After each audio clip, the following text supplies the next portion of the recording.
नमस्कार मित्रांनो, राज्याच्या काही भागात जोरदार पावसाचा अंदाज. मित्रांनो, आपल्या चॅनलवर तुम्ही नवीन असाल तर चॅनलला सबस्क्राईब करा. मित्रांनो, हवामान विभागाने राज्यातील काही भागात पावसाचा अंदाज वर्तवण्यात आलेला आहे.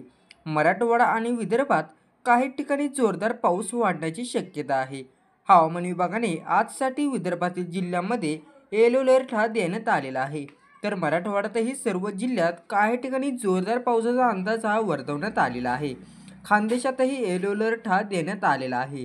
कोकण आणि मध्य महाराष्ट्रात पावसाची उघडीप राहील अशी शक्यता हवामान विभागाने व्यक्त केली आहे. धाराशिव, लातूर, नांदेड आणि हिंगोली जिल्ह्यात उद्यापासून काही ठिकाणी विजांसह हलक्या ते मध्यम पावसाचा अंदाज आहे. राज्याच्या इतर भागात काही ठिकाणी हलका ते मध्यम पाऊस पडू शकतो. शुक्रवारपासून विदर्भातही पाऊस उघडीप देण्याची शक्यता आहे.